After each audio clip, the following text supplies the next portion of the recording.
तो दोस्तों, अगर तुम खुले समुद्र के बीच में हो, नीचे सिर्फ अंधेरा और अचानक तुम्हारे सिर के नीचे से कोई बहुत बड़ा साया हिलने लगे। दुनिया के 70% हिस्से पर समुद्र है, लेकिन इंसान में अभी तक सिर्फ 5% ही एक्सप्लोर किया है। आज के इस वीडियो में हम बात करेंगे समुद्र के 5 सबसे खतरनाक दानव के बारे में, जो ईयर 2 रियल रिपोर्ट्स में मिले हैं, या फिर जिनके बारे में सेलर ने सदियों से बताया है। तो दोस्तों, वीडियो के एंड तक जरूर देखना, क्योंकि लास्ट दानव सबसे ज्यादा टेरिफाइंग है। और हाँ दोस्तों, जो लोग हमारा इस चैनल पर नए हो, अभी तुरंत सब्सक्राइब करो और बेल आइकन को भी ऑल पर सेट कर दो। तो चलिए दोस्तों, शुरू करते हैं आज का वीडियो।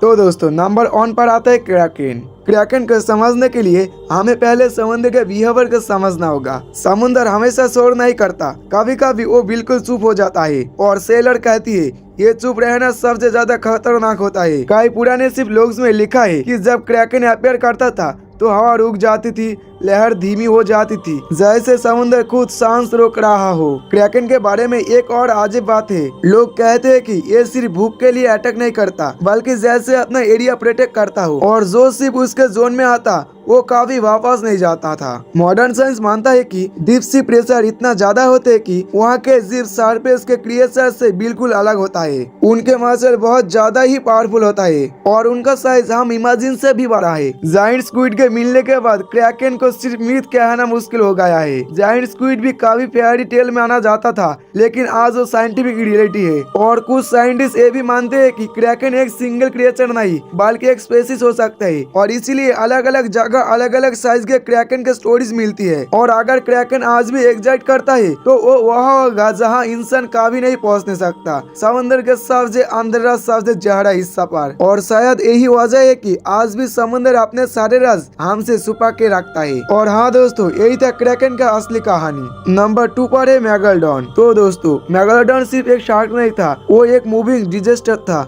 जहाँ ये जाता वह बैलेंस खत्म हो जाता। उसके दांत आज भी मिलते हैं, लेकिन उसकी बॉडी कभी कभी पूरी नहीं मिली, और ये चीज सबसे ज्यादा सस्पिशियस है। और अगर मेगालोडॉन एक्सटिंक्ट हुआ होता था तो उसके सेकेंड के पार्ट्स कभी न कभी मिलने चाहिए थी, लेकिन आज तक सिर्फ 3 ही मिले हैं। और कुछ मैरीन बायोलॉजिस्ट मानते हैं कि deep ocean food chain surface से बिल्कुल अलग है। वह शिकार भी अलग है और प्रेडेटर्स भी अलग है, और मेगालोडॉन जैसे क्रिएचर को जिंदा रहने के लिए सरफेस पर आने की जरूरत ही नहीं। वो व्हेल्स के मिग्रेशन रूट्स फॉलो कर सकता है बिना किसी के दिखाए। और कई बार सबमरीन के सोनार बहुत बड़े ऑब्जेक्ट डिटेक्ट करते हैं, जो कि नॉर्मल शार्क से मैच नहीं करते। इन रिपोर्ट्स को अक्सर इग्नोर कर दिया जाता है, क्योंकि प्रूफ नहीं होता है, लेकिन समुद्र प्रूफ आसानी से देता ही नहीं। अगर मेगालोडॉन आज भी जिंदा है तो शायद वो हमसे डर नहीं रहा, बल्कि हम ही उसके दुनिया में घुसने लायक नहीं है। नंबर 3 पर होता है लेवियाथन। लेवियाथन को सिर्फ मॉन्स्टर कहना गलत होगा, ये एक आइडिया है, नेचर की वो पावर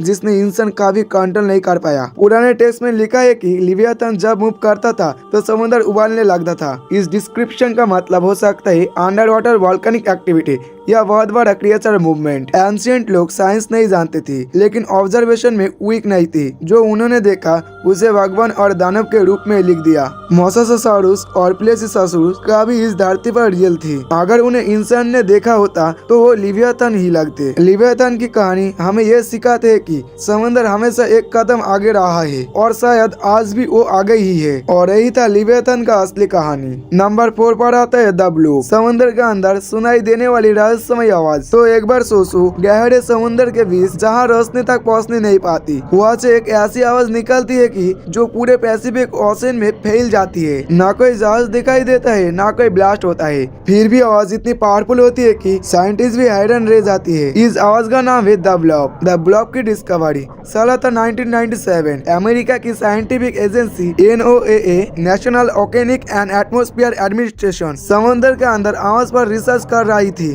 NOAA ने पैसिफिक ओकेन के अलग अलग हिस्सों में स्पेशल अंडर वाटर माइक्रोफोन लगाए हुए थे, जिन्हें हाइड्रोफोन्स कहा जाता है। एक दिन जब साइंटिस्ट ने डाटा चेक किया तो उन्होंने एक अजीब सी आवाज सुनी। ये आवाज बहुत ही तेज थी, बहुत ही गहरी थी, और धीरे धीरे ऊपर जाते हुई लग रही थी। साइंटिस्ट ने ऐसी आवाज पहले कभी नहीं सुनी थी। इसी मिस्टीरियस साउंड को बाद में नाम दिया गया था द ब्लॉब। द ब्लॉब इतनी डरावनी क्यों थी? द ब्लॉब सिर्फ एक नॉर्मल साउंड नहीं थी। नंबर 1, आवाज की पावर। द ब्लॉब इतनी लाउड थी कि इसे 5,000 किलोमीटर दूर से भी डिटेक्ट किया गया। तो एक बार सोचो, समुद्र के इतने गहरे हिस्से में निकली आवाज इतनी दूर तक पहुंचने जाए, ये नॉर्मल नहीं था। Number 2, frequency. इस साउंड की फ्रीक्वेंसी इनफ्रासोनिक थी, यानी इतनी लो जो इंसान का कान नॉर्मली नहीं सुन सकता। ऐसी फ्रीक्वेंसी सिर्फ बहुत बड़े नेचुरल इवेंट्स या फिर बहुत बड़ा जीव भी पैदा कर सकता है। Number 3, location. द ब्लॉब की लोकेशन थी साउथ पैसिफिक ओकेन, एंटार्क्टिका के पास के एरिया, एक ऐसी जगह जहाँ इंसान आज भी बहुत काम गया है। क्या ये किसी जिंदा जीव की आवाज थी?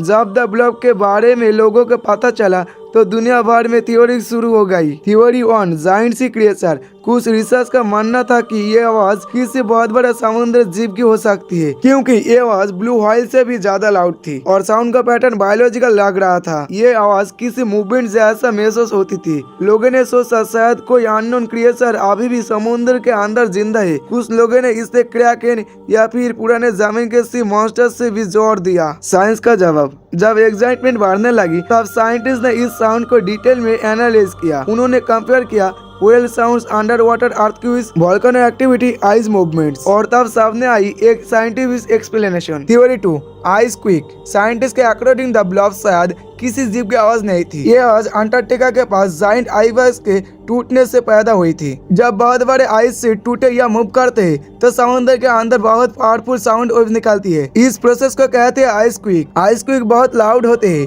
बहुत दूर तक सुनाई देते हैं और बिल्कुल द ब्लॉब जैसा साउंड कर सकता है। NOAA ने बाद में ये स्टेटमेंट दिया कि द ब्लॉब का साउंड पैटर्न आइस मूवमेंट के साथ काफी मैच करता है। फिर भी डाउट क्यों है? साइंस ने एक्सप्लेनेशन देते हैं, लेकिन मिस्टरी लवर आज भी सवाल उठाता है, क्योंकि द ब्लॉब सिर्फ एक बार नहीं सुना गया। समुद्र का 80% हिस्से आज भी अनएक्सप्लोरेशन है। हर साल नए अजीब जीव डिस्कवर हो रही है। अगर छोटे अजीब क्रिएचर मिल सकते हैं तो क्या कोई बड़ा अननोन जीव नहीं हो सकता? समुद्र के गहरे राज। समुद्र के गहराइयों में ऐसे जीव होते हैं जो बिना रोशनी के जीते हैं। कुछ एनिमल अंधेरे में चमकता है, कुछ प्रेशर के बिना जिंदा नहीं रह सकते। इसलिए ये मानना कि हम सब कुछ जानते हैं शायद गलत है। द ब्लॉब आज क्या है? ऑफिशियली NOAA ने मानता है कि द ब्लॉब एक नेचुरल फिनोमिनन है, लेकिन द ब्लॉब आज भी एक सिंबल है समुद्र के उन राजों का जो अभी भी छुपे हुए हैं। तो सोचो, जब रात के अंधेरे में समुद्र बिल्कुल शांत होता है तो शायद कहानी से कुछ ऐसा हो जो हमें कभी देखा ही नहीं। नंबर 5, सिल्ला।